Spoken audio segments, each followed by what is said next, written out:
Good evening from New York. I'm Chris Hayes, and for the second day in a row, Missouri state and local officials have taken to the microphones to talk about their preparations for the moment that everyone in Metro St. Louis is waiting for.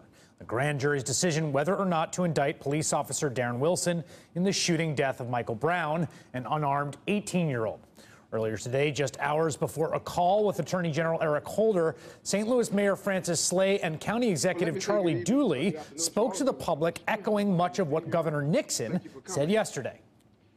Violence is not a constitutionally protected right. Damaging property is not constitutionally protected. Inciting violence that is an immediate threat is not protected by the Constitution. We will not tolerate any of it. Even as Mayor Slay warned against violence, County Executive Dooley emphasized it is not a foregone conclusion. You're assuming that something's going to go wrong.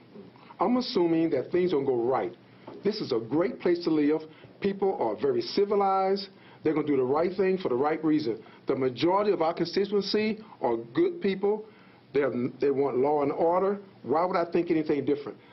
Almost all the coverage of Ferguson has focused on the question of the protesters, largely African-American from the St. Louis metro area and other places, who are angry about what they view as police misconduct and the shooting death of an 18-year-old boy. Far less attention has been paid to the ripples of discontent and, frankly, racist backlash that you can find on social media pretty easily. Many gunshots in the area are reporting a spike in sales, and now the traditionalist American Knights of the Ku Klux Klan are sensing an opportunity, distributing flyers around the St. Louis area that read, quote, "Attention to the terrorists masquerading as peaceful protesters. You have awakened a sleeping giant. The good people of St. Louis County of all races, colors, and creeds will not tolerate your threats of violence against our police officers, their family, and our communities. We will use lethal force as provided under Missouri law to defend ourselves." Joining me now is Frank Ancona, Imperial Wizard and president of the Traditionalist American Knights of the Ku Klux Klan. Frank, where are you distributing these flyers? What are people's reception to them? Well, these flyers are being distributed across St. Louis County and other areas in Missouri.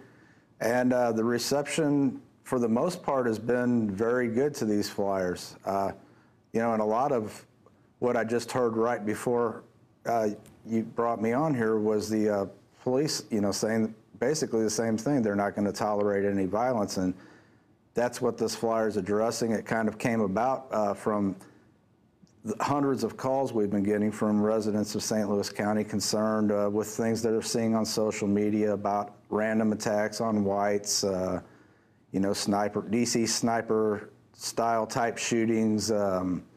You know, there police officers being threatened that their wives are going to be raped, and you know, that they're all targets. You know, so all these calls are coming to us, and people saying, you know, what should we do? What should we do? Well, and what you're telling them to do is arm themselves. But you, it's a bit ironic for you to talk about how bad violence is when you are telling people that you are going to arm yourself and shoot. You're advising people of what the law is for being able to shoot someone. That seems to everyone, I think, seeing this, like incitement. It seems like you are attempting to bring about the exact same thing that you're saying you're against. No, actually, it's addressing the people who are making these terroristic threats, you know, and letting them know that the people of Missouri, they have rights too that are guaranteed under our Constitution and this particular law, and it's basically educating them on that law, letting them know what their options are, because a lot of people seem to not. You know, they're living in fear, and, you know, you don't have to sit back and let somebody throw a Molotov cocktail at you and just sit there and take it. Do you actually think someone's going to... There's remedies under the law. Do you think... And if you read... If you and the remedy under the law, is to shoot someone? The flyer says, Frank? if you read it, it says defend. It talks about defense. So in order to defend yourself, that means you're being attacked. So this flyer is not inciting violence. It's talking about defending yourself. You think it contributes to the safety of the folks in St. Louis to go around distributing these kinds of flyers? Do you think this is making the situation better? Definitely, as I've heard from many people, that they feel much better that, you know, this flyers went out and they understand what their options are under the law. Have you been talking to law enforcement? I have. What are those conversations? And, you know, well, depending on who you talk to, and of course, you know, all these things are off the record, but a lot of them are very frustrated with, you know, how the governor has basically sided with the criminals in a lot of instances. Wait a second, you have law enforcement. They have to stand there and get bottles of. You have law enforcement talking to you off the record, thrown at them, confiding in you as a grand wizard of the KKK. You're telling me that you have local law enforcement talking to you personally off the record? I'm telling you, I have friends who know people in law enforcement. I'll just put it that way. Yeah. And right. And anyway, you know, who's it? Why should they be expected to sit there and be told that somebody's gonna go rape their wife? What job? How can you expect someone to do a job and put up with that? That, to me, that is a threat of violence against their family member. Lots of things get said on social media. And they should be able to respond to that. Thank you, Frank Encana. Joining me now, Liz Brown, columnist at the St. Louis American and criminal defense attorney. Liz, this seems to be the reason I wanted to have Frank on, and it's not something I really like doing, is that there is this kind of, there's ripples of something dark and ugly that I've started to see in social media around folks in the St. Louis area that I worry about in advance of what's coming down the pike. And so much of the attention has been on, quote, the protesters getting violent. And it doesn't seem to me that the ugliness is necessarily coming from those quadrants, or certainly not from those quadrants exclusively. Well, I think that what we really have to have a discussion about, Chris, is who sets the tone? What tone has been set? And I would charge that the tone has been set that would allow for a racist organization like the Klan to feel comfortable in recruitment. And what is the tone that's been set? The tone is that the tone that has been set is that African American, largely peaceful African American protesters and activists need to have a response, a military response to them. It's almost like they've taken a page and twisted it out of The Untouchables, where he says that, you know, if you bring a rock, we'll bring a tank. That's the response that has been to the largely African-American protesters. So you set the tone that these are people that we need to respond to in this type of way. When you have a chief of police in St. Louis that's racially profiling people that commit crimes as black on black crime, what does that tell? What is that saying? That's saying that crime has a face, and the face is an African-American face, and you don't have to worry about the crime because it's just black folks hurting other black folks. So when we set the tone that a certain group of people responds in this lawless type of way,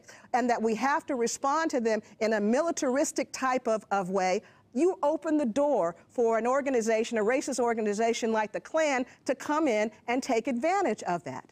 So you think the way that the tone that has been set by officials so far, who have been, by what they're saying, I'm going to talk to Chief Dotson in just a moment, they're saying they are trying to be calm, they're trying to urge people to be peaceful, that just to follow their First Amendment rights and not use violence. What is wrong? Well, you think they're sending a tone of suspicion? Well, when let's unpack the governor's response, or the governor's press conference. 1,000 people. Why are you saying 1,000 people? What you can take out of that is that that's what we need to respond to. Right. Peaceful protesters. Protesters haven't shot and killed anyone. Protesters haven't harmed people. So why are we responding to them? Because it's these types of protesters. You're setting the tone that these types of people need to be responded to in this way. And that opens the door for the Klan to go in and to recruit people. Right. I lay it at the feet of law enforcement, how they've prosecuted this case, how they've responded to peaceful protesters. I lay it at their feet. This is their fault. Liz Brown, thank you very much. And joining me now is St. Louis Police Chief Sam Dotson. Chief, we'll respond to Liz Brown about the tone that's been set by local law enforcement and the tone that you're trying to set in the announcement with the mayor and Charlie Dooley today. Well, I think the tone here in St. Louis is one that we're working on bridging gaps. While lots of people are talking, we're actually sitting down with organizers of protesters trying to come to common ground. We've talked about what the rules of engagement are. We've talked about a variety of things. So I think there's a lot of dialogue that's going on at a very grassroots level. I think that's important. You know, I got to say that there's this expectation that you can sort of feel brewing in the air, and I think probably the press plays part of that. But it's not just the press. I mean, Governor Nixon coming out and saying we've got the National Guard on standby. You know, at what point do you enter into a kind of vicious cycle where there's this sort of self-fulfilling nature to the whole thing, where you've got folks like the Grand Wizard of the Klan distributing flyers and people in gun shops saying this has been good for business, and everybody fearful that something will happen, and that itself creating the conditions for something ugly to happen. Well, I think you're absolutely right, and I think the first guest didn't help the conversation and the dialogue at all that's going on in here in St. Louis. But I think the governor's tone was, we are going to protect people. We're going to keep people safe. We're going to protect property, and we're also going to protect the constitutional rights of people that want to come out and have their voices heard.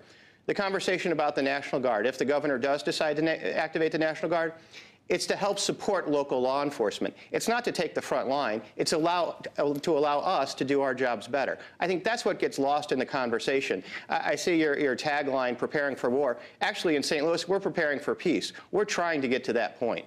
You know, you say that, but, you know, we know that there's $172,000 spent on things like tear gas and strange kind of cluster grenade tear gas devices from St. Louis County. That quote comes directly from a family member of Michael Brown. That's why it's in quotation marks there. There are people who feel that the remarks of the governor, the data that was acquired by The Guardian about the preparation in St. Louis County, feels to them more like there is preparation for war. And obviously, you can only control the police department you can control, but we're talking about a lot of police and law enforcement agencies across the whole metro region.